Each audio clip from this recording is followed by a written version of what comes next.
उन्हें 300 किलो बारूद छिपा कर रखा है। बांग्लादेश के रास्ते 3200 किलो बारूद आया। ये बड़ी खबर सामने आई। देश के कई हिस्सों में अभी भी तलाशी के लिए छापेमार कार्रवाई की जा रही है सुरक्षा एजेंसियों द्वारा। आपको बता दें कि 300 किलो बारूद छुपा रखे हैं। उसके ताने बाने मिले पाकिस्तान और बांग्लादेश से जुड़े हुए सैफुल्ला सैफ, एक लश्कर तैयबा का आतंकी है, राइट हैंड है हाफिज सईद का। उसने मीटिंग करी वर्चुअली बांग्लादेश के कुछ टेरर मॉड्यूल से और टेरर सेल से, और जो उसने मीटिंग करी एनआईए को, जो भारत की नेशनल इन्वेस्टिगेशन एजेंसी है, उसको ताने बाने। जो बांग्लादेश है उसका भी लिंक है इधर से, ढाका भी इन्वॉल्व है रेड फोर्ट हमले में। This is the news which is coming. मुझे ऐसे लगता है कि इंडियंस ये समझते हैं कि हमें बांग्लादेश पे जरा तगड़ा प्रेशर डालना चाहिए। होगा कि जब दूसरों के घर में आप इस तरह से लोग मरते हैं और वो आपके वजह से मरते हैं, आज वो दुख आपको, यू डिजर्व इट, बनता है आपकी तरफ वो दुख। अब रोना धोना किस बात का? सो इस वजह से मैं ये जरूर कहूंगा कि वाई मसूद ओनली लखवी भी आपके पास यहाँ है कि एक तो अमोनियम नाइट्रेट था और दूसरा ये TATP, tri acetone tri peroxide. This is called the mother of Satan, शैतान की मां, मदर ऑफ सेटन बोला जाता है। और ये हाईली अनस्टेबल और बड़ा खतरनाक किस्म का एक्सप्लोजिव है। इसको अमोनियम नाइट्रेट के साथ मिक्स करके तब वो ब्लास्ट करा गया। यानी कि अमोनियम नाइट्रेट का जो असर है वो, उन्होंने ये कहा है कि जी हमारी इंटेलिजेंस ये कह रही है, ठीक है जी। एक ढाका में मीटिंग हुई है जिसमें वो लश्कर तैयबा का कमांडर है सैफुल्ला सैफ, उसने वर्चुअल मीटिंग की है ढाका में। इस्लामिक ग्रुप हैं, मिलिटेंट ग्रुप हैं। मैंने आपको बताया था कि इन्होंने ये सोचा। दोस्तों, दिल्ली ब्लास्ट केस के अंदर एक और बड़ा एंगल निकला है, जो कि बांग्लादेश का एंगल सामने निकल के आया है। और यह एंगल इस प्रकार से आया कि जो भारत के अंदर विस्फोटक सामग्री पकड़ी गई थी, बताया जा रहा है कि वो बांग्लादेश और फिर नेपाल के रास्ते भारत में आई है। साथ में एक जिहादी डॉक्टर मुजम्मिल की एक बहन भी धरी गई है, जो कि बांग्लादेश में पढ़ती थी। और भारत की सुरक्षा एजेंसियों को ऐसे इनपुट मिले हैं कि बांग्लादेश को लश्कर तैयबा अपना लॉन्च पैड बना रहा है, मतलब वहां से जिहादियों को नेपाल होते हुए भारत के अंदर दाखिल कर रहा है। और इस प्रकार से बांग्लादेश की भी अब चूड़ियां टाइट करने का समय आ गया है, क्योंकि पाकिस्तान की आर्मी के साथ मिलकर ये भी भारत को दहलाने की तैयारी कर रहे हैं। अब देखते हैं इसके ऊपर सरकार क्या एक्शन लेती है। पर सुरक्षा एजेंसियों ने बांग्लादेश से जुड़ा हुआ मॉड्यूल भी भांडा फोड़ कर दिया है। अब इसके ऊपर एक्शन सरकार क्या लेती है वो आगे देखेंगे। सामने आया है कि लाल किला बम धमाके से पहले बांग्लादेश में एक सीक्रेट मीटिंग हुई थी, जिसमें लश्कर तैयबा कमांडर सैफुल्ला सैफ ने हिस्सा लिया था। अक्टूबर के आखिर में ढाका में हुई बैठक में सैफुल्ला सैफ ने हिजबुल तहरीर के हैंडलरों, प्रतिबंधित अंसारुल्लाह बांग्ला टीम के सदस्यों और एक विस्फोटक एक्सपर्ट और 2 बांग्लादेशी सरकारी अधिकारियों के साथ बैठक की। इसी बैठक में हमलों के निर्देश जारी किए गए हैं। उसके ताने बाने मिले पाकिस्तान और बांग्लादेश से जुड़े हुए सैफुल्ला सैफ, एक लश्कर तैयबा का आतंकी है, राइट हैंड है हाफिज सईद का।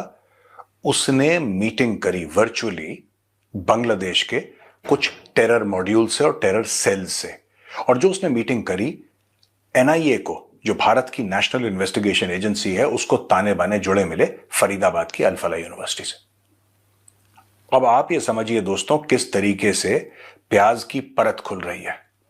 धीरे धीरे प्याज की परत खुल रही है और पता लग रहा है, पहले सिर्फ यह शक था कि लोकल मॉड्यूल है, बाद में पता लगा कि नहीं, ये तो जैश ए मोहम्मद का मॉड्यूल है। अब पता लग रहा है इसमें बांग्लादेश भी शामिल है। यहां पे कुछ बांग्लादेशी ग्रुप्स हैं, बैंड इस्लामिक ग्रुप हिजबुल तहरीर, इसके जुबैर अहमद चौधरी और सैफ का राइट हैंड और जनरल सेक्रेटरी ऑफ मरकजी जमात अहले हदीस इब्तिसाम इलाही जहीर, ये सारे के सारे यानी कि लश्कर तैयबा, जैश ए मोहम्मद एक तरफ और दूसरी तरफ बांग्लादेश के जो रेडिकल इस्लामिस्ट आउटफिट्स हैं वो, और एक तरफ अल-फलाह यूनिवर्सिटी।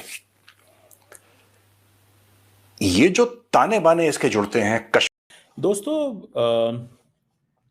इंडिया के अंदर बहुत सारे जो फ्रेमवर्क हैं उसमें बात हो रही है कि शायद जो बांग्लादेश है उसका भी लिंक है इधर से, ढाका भी इन्वॉल्व है रेड फोर्ट हमले में।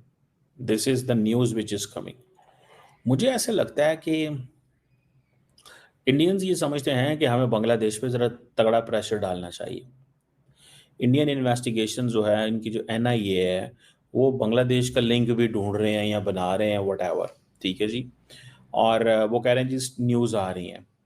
एक अखबार है उसने ये डिस्कस किया है बांग्लादेश का क्या लिंक हो सकता है, क्योंकि उन्होंने अलकायदा की जो अलकायदा बांग्लादेश कॉन्स्पिरेसी, वो कहते हैं ना कि इन्होंने इस तरह की ये चीज़ें समझते हैं, और they are sharing so much information to media.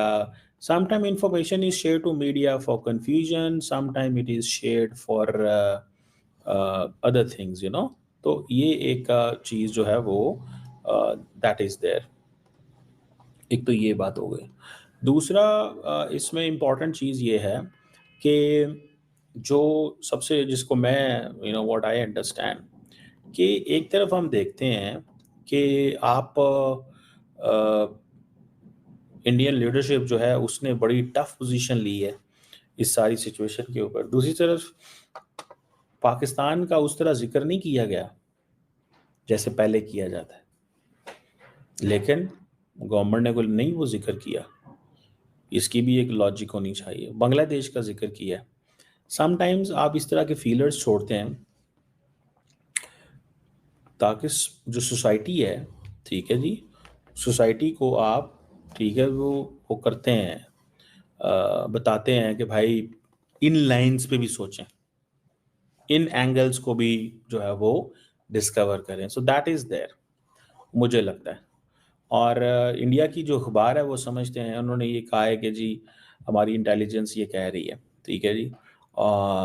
एक ढाका में मीटिंग हुई है जिसमें होगा कि जब दूसरों के घर में आप इस तरह से लोग मरते हैं और वो आपके वजह से मरते हैं, आज वो दुख आपको, यू डिजर्व इट, बनता है आपकी तरफ वो दुख। अब रोना धोना किस बात का? सो इस वजह से मैं ये जरूर कहूंगा कि वाई मसूद ओनली, लखवी भी आपके पास यहाँ है। आप एक सिर्फ हाफिज की बात छोड़ दीजिए, क्योंकि हाफिज इसलिए ज्यादा आपके यहाँ आता है न्यूज में क्योंकि वो शिफ्ट करता रहता है, इसलिए आपके यहाँ। उसके बाद यहाँ पर भी है कि चलिए जी उसको आपने हाउस अरेस्ट कर रखा है, जेल अरेस्ट कर रखा है, मुझे नहीं पता, लेकिन आपका कहना है कि he is behind the bar and he is undergoing a term. So इसलिए वहां पर वो दिख जाता है वाली बात। But overall I don't think कि आपके यहाँ और मेरे यहाँ किसी को भी डाउट है कि ये टेररिज्म की बागडोर, ये सब, ये मसूद सब कठपुतली हैं।